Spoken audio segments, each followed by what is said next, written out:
préparer une feuille de calcul à l'impression. Il sera parfois nécessaire de modifier la mise en page de ta feuille de calcul afin d'assurer une meilleure présentation. Dans cette capsule, je vais vous montrer quelques opérations pour bien préparer la feuille de calcul à l'impression en commençant par centrer horizontalement et ou verticalement un tableau.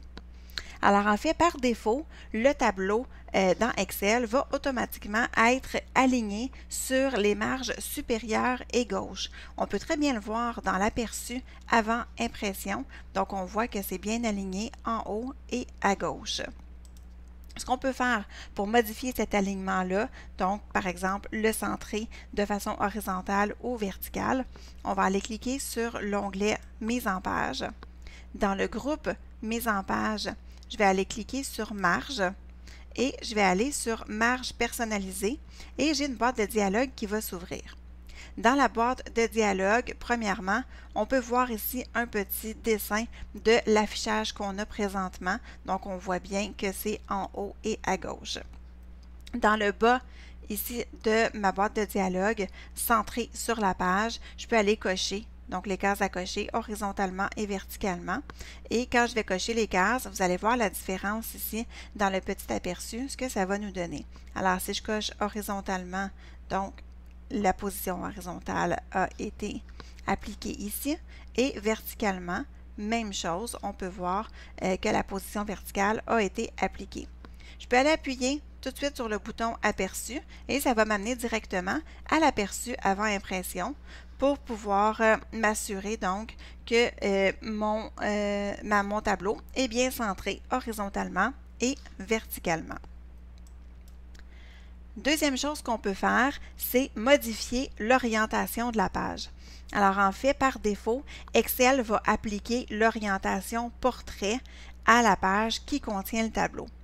Si le tableau contient un petit peu plus de colonnes et que ça serait bon d'avoir une page plus large, on pourrait aller modifier l'orientation pour qu'elle soit en format paysage au lieu de portrait. Alors, on serait encore une fois dans l'onglet Mise en page.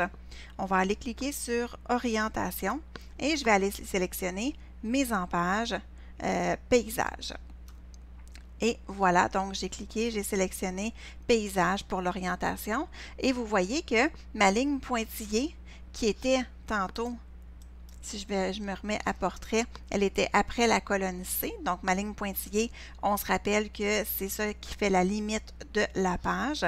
Donc, si je me place en mode paysage, je vois que maintenant, ma limite de page est juste parfaitement à la colonne E. Alors, si je vais faire mon aperçu avant impression, eh bien, toutes mes colonnes vont entrer sur la même page. Alors, donc, c'est très pratique de pouvoir utiliser le mode paysage dans ce cas-là. Autre chose que je voulais vous montrer, c'est utiliser le mode d'affichage mise en page. Alors en fait, comme l'aperçu avant impression, le mode d'affichage mise en page va nous permettre de visualiser le tableau de la même façon qu'on le verrait au moment de l'impression. Mais il va nous servir aussi à entrer les données. Donc on est capable de faire les deux tout de suite directement à l'écran. Alors, comment on fait pour être en affichage mise en page? Alors, il y a deux méthodes qui sont possibles. Alors, premièrement, on peut cliquer sur l'onglet Affichage qui est dans le haut. Et ensuite, dans le groupe Mode d'affichage, donc vous voyez qu'en ce moment, il est en mode affichage normal.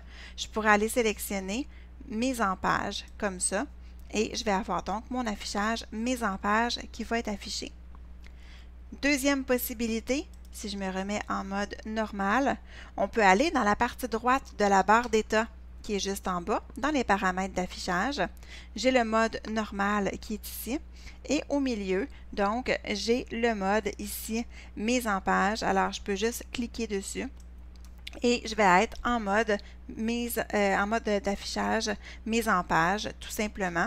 Et là, donc, je peux ajouter un en-tête, par exemple. Je peux visualiser donc mes règles aussi. Et je pourrais faire une entrée de données, aller modifier certaines choses dans les cellules.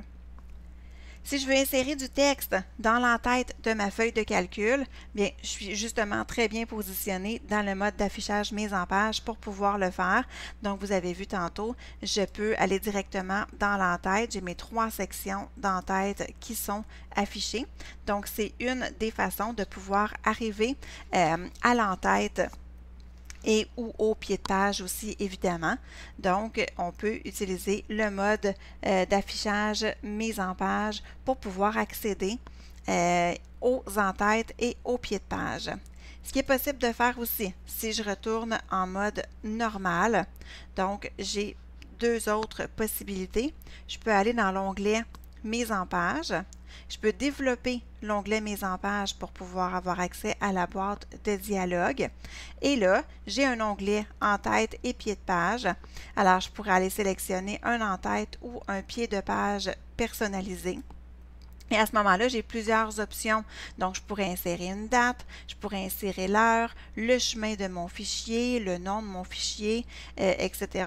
Sinon, je pourrais aussi me positionner dans la partie droite ou dans la partie gauche et je pourrais écrire mon nom tout simplement. Donc, manuellement, c'est possible aussi que ça soit fait. Autre façon de pouvoir insérer un en-tête et un pied de page, c'est d'aller dans l'onglet Insertion, dans le groupe ici Texte et d'aller sélectionner en-tête, pied pour pouvoir avoir accès aux en-têtes et aux pieds de page, mais ça revient à la même chose que si on va cliquer sur le mode d'affichage mise en page. Maintenant, dernière chose que je veux vous montrer, c'est comment insérer un classeur sous un format différent.